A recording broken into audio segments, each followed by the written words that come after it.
سلام كم يصنحوا تافتواتن كبراتن تخطاتل تدبي تي في نسعى زدالنا لكم حصرتن وانا زيناتات كم تلو مدحجنا لكم قريبنا لنا كتكتاتلنا عند عدمنا بكندي ارسنه طلتاتهم فليمنا لنا ليتنانت جنرال تادسه ورده بريزيدنت غزياو ممحدار تግራይ ኮይኖም ተሸይሞም ቢሮ ሰላም ጸጥታን ትግራይ ንኽሲ ፈተነ ቀትለት ጌታቸው ረዳ ምላሽ ይቡ እንተ ዘመናዊ ዕዳጋ ማእኸል ንነጋዳይ ጥራይ ማእኸል ዝገበረ ከም ዝኾነ ኤጀንሲ ንግድን ሰደድን ትግራይ አፍሊጡ ካብ ጽንተታው ኩናት ትግራይ ናብዚ ብነተጉትን ተተኮስትን ለኤሌክትሪክ ተሽወገናት ሓደጋ ሞትን መጉዳት አካልን ከም ዝበጽሖም ተገሊጹ سعودي عرب نوح عمتات كأسر استفردوا 44 ناي بوليتيكا أسرات فتحة نابزر زور سجيرنا لنا مسألة توزيناتات بينيام حدش سنايم كتتال ليتنانت جنرال تادسه ورده بريزيدنت غزياو محدار تግራይ ኮይኖም ተሸይሞም ንخلت عمتات مكتل غزياو محدار تግራይን حلافي كابيني سيكريتاريات سلام ጸጥታን ትግራይ ኮይኖም እናሰርሑ ጸንሑ ليتنانت جنرال تادسه ورده بقداماي ሚኒስትር ኢትዮጵያ ዶክተር አብይ አህመድ بعلت 30 መጋቢት 2017 ዓመተ ምህረት ጀሚሩ ፕሬዝዳንት ግዚያው ምሕዳር ትግራይ ኮይኖም ተሸይሞም አለው ሌተናንት ጀነራል ታደሰ ወረደ ቀደም ክብል በውድብ ህወሓት ፕሬዝዳንት ንኾኑ ከምዝተሓረዩን መንግስት ፌደራልን ውድብ ህወሓትን አብሹመት ሌተናንት ጀነራል ታደሰ ወረደ አምርዳ በጽሖም ምንባሮም በውድብ ህወሓት መግላጹ ዝዝከረዮም በተዘማድ ዜና ህዝብ ትግራይን ደገፍትን ዝሃብኩምኒ ድጋፍን ዘራኹምኒ ክብርን ልዑልና ዳለን ክብሉ ንዝሓለፈ 2 ዓመታት በፕሬዝዳንትነት ግዚያው ምሕዳር ትግራይ ዝመርሑ አይተጌታቸው ረዳ ገሊጾም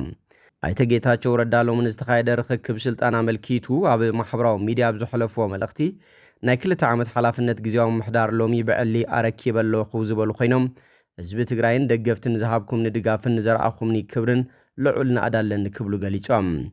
ኣብ ሕማ ኩነታት ዝነብር ህዝብና ናብ ንቡር ዝመለሰሉ ኩነታት ክፍጠር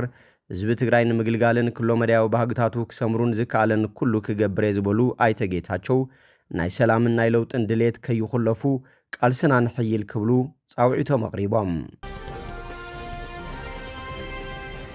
ቢሮ ሰላም ጸጥታን ትግራይ ንኽሲ ፈተነ ቅትለት ጌታቸው ረዳ ምላሽ ይቡ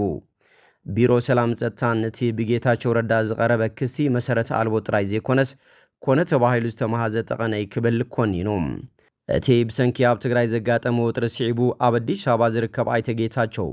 የኤምዲ ምዝ ተባሃለ ቻናል ኣብ ዘካየዶ ቃለ ምሕትት ዳርጋ ምስ ፈተነ ቅትለት ዝመሳሰል ሓደጋ አጓኒፍዎ ምንባሩ ገሊጹ እዮም ብዛዕባ እዚ መልሲ ዝሃበ ቢሮ ሰላምን ጸጥታን ትግራይ ኣብ ከባቢ መዕርፎ ነፈርቲ ሓለዋን ተፍትሽን ከም ዝነበረ ብምዝኻር ካብዚ ወፃኢ ንአይተጌታቸው ንመሓዝ ኮነ ንምቕታል ዝኾነ ይኹን ዓይነት መበገስ ከም ዘይነበረን ክህልውን ከም ዘይኽእልን ሓቢሮም ንሓደ ጉጅለ ህወሓት ዝደገፈ አመራርሓ ሰራዊት ትግራይ ንከንቲባታት መቐለን ዓዲግራትን ሓዊሱ ብርክ ዝበሉ ኣብያተ ጽሕፈት ምምሕዳራት ኣብ ዝተቆጻጸረሉ እዋን ጌታቸው ረዳ ንመገሻ አዲስ አበባ ናብ መዕርፎ ነፈርቲ ኣብ ዝኸደሉ ህሞት ማዕገትን ውጥን ቅትለትን ከም ዝተፈተነሉ እዩ ተዛሪቡ ነይሩ እቲ ትማሊ ብወግዒ ካብ ስልጣኑ ከም ዝተለዓለ ዝተገለጸ አይተጌታቸው ረዳ ኣብቲ ናብ መዕርፎ ነፈርቲ ኣሉላ አባ ነጋ መቐለ ዝወስድ መንገዲ ዝርከብ ኬላ ዝሕሉ ዕጡቕ ኣይሕልፍን ኢሉ ከልኪልዎ ከም ዝነበረውን ወሲኹ ሓቢሩ እዩ ሓደ ብስሙ ዝጠቐሶ ፓትሮል ወይ ዕጡቓት ዝሓዘት መኪና ዝነበሩ ኣዛዝውን ናብቲ መዕርፎ ነፈርቲ ከም ዝሰዓቦን ፖሊስ ፌደራል ወይ ከዓ ሓለዋ ጸጥታ መዕርፎ ነፈርቲ ከም ዝኸልከልዎን እውን አብርሂ እዩ ኣብቲ ግዚያዊ ምሕዳር ከም ምክትል ፕሬዝዳንትን ሓላፊ ጸጥታን ኮይኑ ተመዚዙ ዝጸንሐ ሌተናንት ጀነራል ታደሰ ወረደ እቲ ጌታቸው ፈተነ ቅትለት ክብል ዝገለጾ ፍጻመ ብናጻ አካል ክምርመር ጸዊዕ ምንባሩ ይዝከር ነዘመልኪቱ ቢሮ ሰላም ጸጥታን ትግራይ ነቲ ትማሊ ብዕሊ ካብ ሓላፍነቱ ዝተፋነወ ፕሬዝዳንት ጌታቸው ዝቀረቡ ክስታት ፈተነ ቅትለት ብትር ዝነጽግ ምላሽ ይብሎም የግዳስቲ ክቀትለን ይስዒቡን ኢሉ ስሙ ዝጸርሖ ኣብቲ ከባቢ ዝመርሕ ዝነበረ ኣዛዝ ሰራዊት ንሓደ ካብ ዓጀብቲ አይተጌታቸው ረኺቡ አንገላቲዕምኹም ድዮም ኢሉ ከም ዝሓተተን ፍጹም ዝበጽሐ ምንግልታዕ ከም ዘይነበረ ከም ዘረጋገጸሉን ስሞም ክገልጹ ዘይመረጹ ሓለፍቲ እቲ ቢሮ ንቢቢሲ ተዛሪቦም ከምኡውን እቲ ቢሮ እቲ ኣዛዚ ኮር ጌታቸው የቅሬታ ክሓተትናዮ ወፂ ኢሉ ከም ዝተዛረበ ዝፈልጥ ይብል ኣይተ ጌታቸው ብድሕሪኡ ኣምሊጡና ኢሎም ገዛ ዓጽዮም ዝተዘራረቡ ኣዘዝ ሰራዊት ከም ዘለው መረዳእታ ኣለንን ዝበሎም ሽዑ ካብ ኣኼባ ዝኽሪ ሃፀይ ዮሃንስ ተላዓይሉ ከም ዝተበገሰን መገሹ ግልጽ ኮይኑ ዝረአ ከም ዝነበረን ፍሉጥ እናሃለወ ሰባት ንምጥቃን ኮነ ኢሉ ዝተዛረቦ ይብል ካብቲ ቢሮ ዝተዋሃበ ምላሽ ሕጊ ካብ ምኽባር ወፍሪ ወጻኢ ንኣይተ ጌታቸው ኮነ ንዝኾነ ይኹን ኣብ ወረዳታትን ዞባታትን ኣብ ስራሕ ዝጸንሑን ዳሓር ሃዲሞም ዝወጹን ሰባት ንምእሳር ሓሳብን መደብን ከም ዘይነበረ ቢሮ ሰላም ጸጥታን ትግራይ ገሊጹ ህንጸት ዘመናዊ ዕዳጋ ማእኸል ንነጋዳይ ጥራይ ማእኸል ዝገበረ ከም ዝኾነ ኤጀንሲ ንግድን ሰደድን ትግራይ ኣፍሊጡ እቲ ኤጀንሲ ነዝበለ ኣብ መምርሒ ህንጸት ዘመናዊ ዕዳጋ ማእኸል ኣመልኪቱ ንመራኸብቲ ሓፋሽ ኣብ ዝሃቦ መግለጺ እዩ ኣብ ኤጀንሲ ንግድን ሰደድን ተሓባር ዕዳጋ ማእኸል ኣይተ ክንፈ ወልደ ማርያም ኣብ 2011 ዓ.ም ዝተመሓየሸ መምርሒ ካብ ነጋዳይ ወፃእ ምምዳብ ከም ዝከኣል ማሕበራት ዓርሰን ክውድባ እቲ መሬት ድማ ብሊዝ ክኸውን ተገይሩ ይስራሕ ከም ዝነበረ ብሪሆም በዚ መሰረት ድማ ብርኪ ዝበለ ሰብ ክጥቀም ከም ዝኽኣለ ሓቢሮም ድሕሪ ጽንተታዊ ኩናት ድማ እቲ መምርሒ ብቁጽሪ 5-7 እዝባር 2016 ክመሓየሽ ከም ዝተገብረ ብምሕባር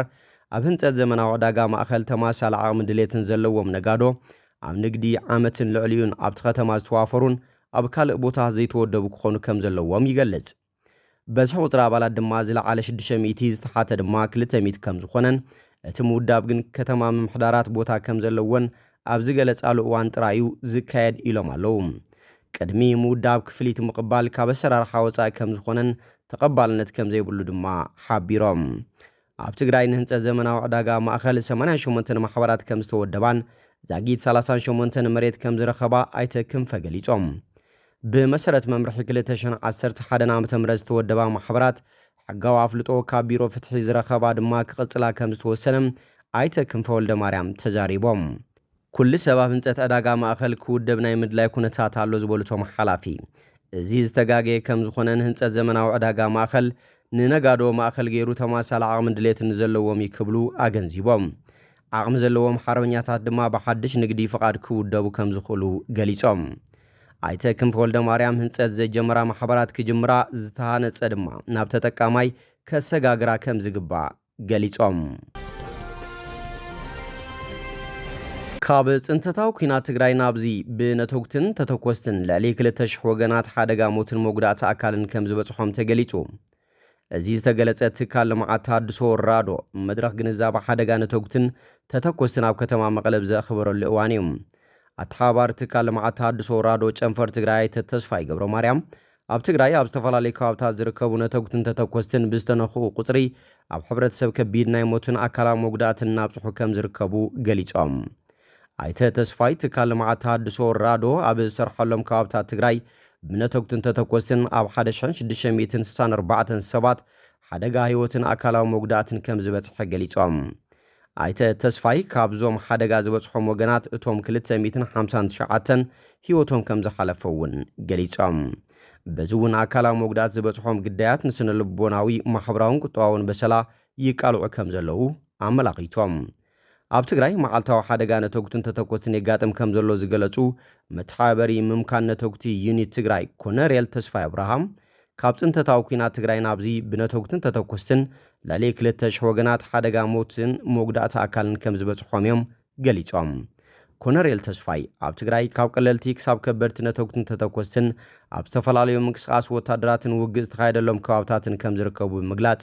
ጸገም በጀት ኣብ ስራሕቲ ምምካንን ምጽራይ ነተውግትን ተተኮስትን ዕንቅፋት ኮይኑ ከም ዘሎ ኣብሪሆም ስራሕቲ ምምካንን ምጽራይ ነተውግትን ተተኮስትን ተዋዲድካ ስራሕ ምዃኑ ዝገለጹ ኮነሬል ተስፋይ ኣብ ምዕባይ ግንዛበ ምምካንን ምጽራይ ነተውግትን ተተኮስትን ልዑል ደገፍ ዘይመንግስታዊ ትካላት ዝጠልብ ስራሕ ምዃኑ ኣመላኺቶም ሕብረተሰብ ነተውግትን ተተኮስትን እንተጋጥምዎ ናብ ናጻ መስመር ቁጽሪ ስልኪ 8543 ክድውል ከም ዝግባእ ድማ መልእኽቲ ሕሊፎም سعودي عرب ننوح عمتات كأسرو استفردو 44 ناي بوليتيكا أسرات فتحة نكسنا سعود عرب ننوح عمتات كأسرو استفردو 44 ناي بوليتيكا أسرات كمز فتحت أقراو تتابعو سبعو مسلات هيومان رايتس ووش حابيروم توم بقبر رعدي حق شريعة بمتحاس زي قبوة تغاما محبراو ميديا نتأفتن ኣብ ካለ ፖለቲካዊ ምንቅስቃሳት ዝዋስኡ ደቂ ተባዕትዮን ደቂ ኣንስትዮን ዝርከብዎም 44 ንሱራት ካብ ታሕሳስ 2024 ኣቋፅራ ፈረንጂ ክሳብ ለካቲት 2025 ኣብ ዝነበረ ግዜኦም ተፈቲሖም እዞም ካብ 2 ክሳብ 4 ዓመታት ክእሰሩ ዝተፈርዶም ናይ ፖለቲካ እሱራት ገሊኦም ናይ ማእሰርቲ ግዜኦም ዝወዱ ኾኑ ከለው ዝበዝሑ ግና ገና ልዕሊ 20 ዓመታት ማእሰርቲ ተሪፍዎም እንከሎ ብኣመክሮን ምሕረትን ዝተፈትሑ እዮም ሓንቲ ካብቶም ብኣመክሮ ዝተፈትሑ ሳልማ አልሸባብ ኮይና ኣብ ማሕበራዊ ሚድያ ፖለቲካዊ ንጥፈታት ብምዝርጋሓ ኣብ 2021 ተኣሲራ ን34 ዓመታት ዝተፈርደት እያ መሐመድ አልጋዳም እውን ብሽበራ ተኸሲሱ ኣብ ጉንቦት 2024 ን20 ዓመታት ክእሰር ተፈሪዱ እኳ እንተነበረ ኣብ ባህርያቱ ምምሕያሽን ለውጥን ኣምፅኡ መሰላቱ ብሕጋዊ መንገዲ ክሓትት ስለ ዝኸኣለ ብምሕረት ካብ ማእሰርቲ ካብ ዝተፋነው ሓደ ኮይኑሎም ንግስነት ስዑድ ዓረብ ዝተፈርዶም ናይ ማእሰርቲ ግዜ ወዲኦም ገሊኦም ድማ ብምሕረትን ኣመክሮን ዓሰርተታት ሰባት እኳ እንተፈትሐት ናይ ሞት መቕጻዕቲ ዝተፈርዶም ዝርከብዎም ኣማኢት ናይ ፖለቲካን ሃይማኖትን እስራት ከም ዘለውዋ እቲ ኣህግራዊ ትካል ተጣባቂ ሰብኣዊ መሰላት ኣመልኪቱም ብእስላማዊ ሕጊ ሸሪዓት መሓደር ንግስነት ስዑድ ዓረብ ሓንቲ ካብተን መሰል ደቂ ሰባት ውልቃዊ ሓርነት ዜጋታትን ዘይኸበረለን ሃገራት ዓለም ተባሂላ እያ ኣብ ቅድሚት ትስራዕ እምባር ከስፍትዋትን ክቡራትን ተኸታተልቲ ደደቢት ቲቪ ነሰዓት ዘዳልናልኩም ዜናታት ነዚኦም ይመስሉ